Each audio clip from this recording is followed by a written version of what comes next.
آگے بھی اور بھی خبریں جہاں بہت سی چیزیں ہیں وہ آپ کے ساتھ ذکر کرتا ہوں. رات کو کورٹ مارشل کی خبریں کافی اس کی گونجتی جی. فہد حسین صاحب نے اس کو ٹویٹ کیا جی، اور اس کے بعد تفصیل آنا شروع ہوئی جی. نون لیگ کے جو حلقے ہیں ان کے مطابق سوشل میڈیا پر چلائی جانے والی اس خبر کے مطابق ریٹائرڈ جنرل فیض حمید کو سخت ترین سزائیں سنا دی گئی ہیں، اور انہیں 4 ستارہ سابق جنرل یعنی 4 اسٹار جنرل ہونے کے باوجود تاحیات قید با مشقت کی سزا دی گئی ہے. تمام منقولہ اور غیر منقولہ جائیداد بحکومت سرکار ضبط کر لی گئی ہے. کورٹ مارشل کے بعد تمام سرکاری مراعات اور پینشن بھی ختم کر دی گئی ہیں. تمام سرکاری مراعات اور پینشن بھی ختم کر دی گئی ہیں. پورے خاندان کے نام ECL میں ڈال دیے گئے ہیں. ان کے بھائی نجف حمید پٹواری کی فوری گرفتاری کا حکم بھی جاری کیا گیا ہے. تمام بینک اکاؤنٹ بھی ہمیشہ کے لیے منجمد کر دیے گئے ہیں. اور پیغام یہ دینے کی کوشش کی ہے اگر ایک جنرل احتساب و سزا سے نہیں بچ سکتا تو کوئی بھی قانون کی گرفت سے نہیں بچ سکتا. اچھا میرا ماننا یہ ہے، ایک ہسٹری ہے نا، کبھی آج تک ہم نے کسی جنرل کو سزا ہوتے ہوئے دیکھی نہیں ہے اور اس طرح کی قید ہوتے ہوئے دیکھی نہیں ہے. ہم نے پرویز مشرف صاحب کو بھی عدالت جاتے جاتے اسپتال کے اندر جاتے ہوئے دیکھا ہے، اور اب تو ماشاءاللہ وہ استثنائی ایسے مل گئے کہ سوال ہی پیدا نہیں ہوتا. لیکن میرا ماننا یہ ہے کہ یہ سزا ہوئی تو اسی بہانے اب کم از کم ان کی جو چارج شیٹ ہے نا وہ آئینی عدالت میں یا ہائی کورٹس میں اس سزا کو چیلنج کیا جا سکے گا. اور وہاں فیض حمید صاحب نے اگر جنرل باجوہ صاحب کو بلا لیا کہ جی یہ تو میرے بھائی وال تھے، میں نے کبھی بھی جنرل فیض کے کردار کو پسند نہیں کیا، لیکن اگر وہاں بلا لیا اور گواہ وٹنس آ گئے تو بات بالکل ڈفرینٹ ہو جائے گی. مجھے ایسا لگتا ہے کہ ہائر کورٹس میں جنرل فیض حمید صاحب بہت ہی آرام سے، ان کی سزائیں تو دوسری رہیں گی، کم از کم ان کی قید جو ہے، جو عمر قید کی جو ہے جس سے متعلق کہا جا رہا ہے وہ جو ہے تاحیات کے عمر قید نہیں، تاحیات قید بعد مشقت، وہ کم از کم ختم ہو جائے گی.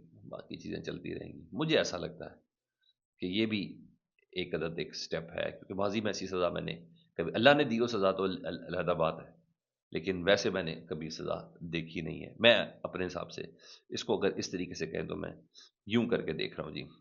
اچھا ادھر رات کے ٹی وی پروگرامس میں کچھ بڑی مزیدار بات ہوئی، تو ایک بات تو بڑی زبردست تھی، وہ تھی ندیم افضل چند صاحب کی، اور بڑے لائٹر موڈ میں وہ تمام باتیں کر رہے تھے. وہ کہتے ہیں پاکستان میں آج تک نا پیپلز پارٹی کے جنرل سیکرٹری ہیں جی، سیکرٹری اطلاعات ہے، انہوں نے کہا پاکستان میں آج تک احتساب صرف سیاست دانوں کا ہوا ہے.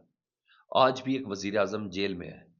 اگر جج، جرنیل، جرنلسٹ، میڈیا ٹائکون کا احتساب ہو تو ہم بھی کہیں گے کہ سب کا احتساب ہوتا ہے. وہ مان رہے ہیں کہ کچھ چکر ہی نہیں ہے، پاکستان میں احتساب ہو رہا ہے. عمران خان صاحب اور جتنے بھی سیاسی قیدی ہیں جعلی طور پہ گئے ہیں. انہوں نے کہا آصف زرداری نے 14 سال سے جیل کاٹی ہے، کوئی نہیں بولا. اب سسرا ملا تو سب بول رہے ہیں، تو کسی نے کہا نا ساتھ بڑے بیٹھے نے بولا، بولے کہ جی فیلڈ مارشل صاحب کو تو مل گیا. انہوں نے کہا یہ کمانڈر ان چیف ہے، جب چھوٹے نو مل گیا استثنا تے بڑے نو کیوں نہیں مل سکتا. دیکھے یار کیا بات ہے، کیا بات ہے. اچھا بہت حد تک نا جو نیازی صاحب ہے ان کا، حفیظ اللہ نیازی صاحب، وہ بڑا لائن پہ چل رہے تھے. اب ان کو پتہ چل گیا کہ 2030 تک ہے تو کم از کم بیٹا آنے کا نہیں. رات کو بھی شرع اور قرآن کی بات کرتے کہ قرآن میں کہاں لکھا ہے کہ کسی شخص کو زندگی بھر کے لیے استثنا مل جائے، کہاں لکھا ہے یہ؟ اور آئین میں یہ نہیں لکھا کہ آئین میں کوئی ایسی شک شامل نہیں ہوگی جو آئین قرآن و سنت سے متصادم ہو. تو خیر یہ باتیں تو ساری چل رہی ہے. شاہد خٹک صاحب بھی ایک پروگرام میں تھے، انہوں نے کہا یہ کردار جو آج کل ہے نا یہ تو پرویز مشرف کے CEO ججز نے بھی ادا نہیں کیا تھا جو آج کل کے ججز کر رہے ہیں. جو یہ کر رہے ہیں پاکستان میں اس وقت غیر اعلانیہ بادشاہت ہے، عدلیہ ختم ہو چکی ہے. 70,000 مرج قبائل ڈسٹرکٹس کا بوجھ پہلے خیبر پختونخوا پر آیا. یہ وہ سالانہ 100 ارب روپے نہیں دے رہے، تو اگر 28ویں آئینی ترمیم میں خیبر پختونخوا سے زیادتی ہوئی تو ہم ایسی کسی ترمیم کو تسلیم نہیں کریں گے. وہ جو کہہ رہے ہیں 28ویں ترمیم جو آ رہی ہے اور کہا جاتا ہے بجٹ سے پہلے پہلے آنی تاکہ وہ صوبوں کا کٹ ذرا بن سکے، اور اس میں 28ویں آئینی ترمیم میں وہ NFC ایوارڈ اور دیگر چیزیں شامل ہیں. تو وہ کہہ رہے ہیں کہ ہم اس کو خیر کسی طور برداشت نہیں کریں گے، اور جس دن تحریک انصاف کی حکومت آئی 26ویں اور 27ویں اور ہر غیر آئینی ترمیم کو ہم اڑائیں گے. انہوں نے جعلی مینڈیٹ سے ترمیم پاس کرائی. 26ویں آئینی ترمیم میں قاضی فائز حسن نے حکومت کی پوری سہولت کاری کی. تو ظاہر یہ سب باتیں تو خیر چلتی نہیں، مگر کامران شاہد صاحب نے میڈیا کے سامنے کنفیس کیا جی، بڑے جلے کٹے انداز میں بول رہے تھے لیکن سمجھ جو آ رہی تھی. وہ کہتے ہیں تحریک انصاف کی عوام نے عمران خان کا بت بنا دیا ہے، وہ جو بھی کریں غلط نہیں ہو سکتا. DG ISI کو ہٹا دیا بجائے اس کے گھر والوں کو ہٹاتے. یہ دنیا میں کہاں ہوتا ہے؟ انہوں نے کہ DG ISI کو ہٹایا کہ انہوں نے بشرا بی بی کی شکایت کی تھی.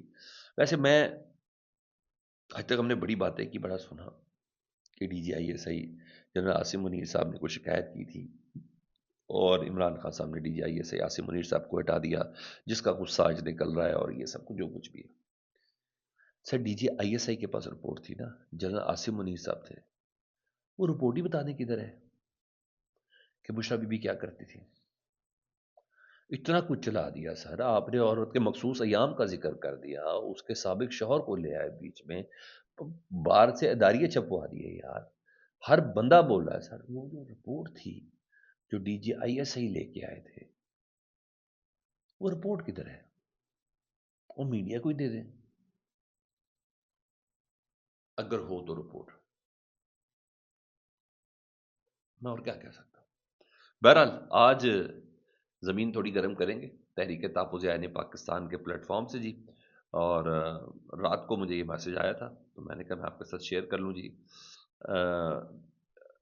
جیسا کہ آپ جانتے ہیں اسلامی جمہوریہ پاکستان کے متفقہ وفاقی جمہوری اور پارلیمانی آئین پر 27ویں ترمیم کی صورت میں حملہ کیا گیا ہے، اس کی بنیادی اساس کو تبدیل کر کے اسے متنازع بنا دیا گیا ہے۔ 1973 کا متفقہ آئین پاکستان کی بقا سالمی اتحاد کا ضامن ہے، جسے ٹکڑے ٹکڑے کر دیا گیا ہے۔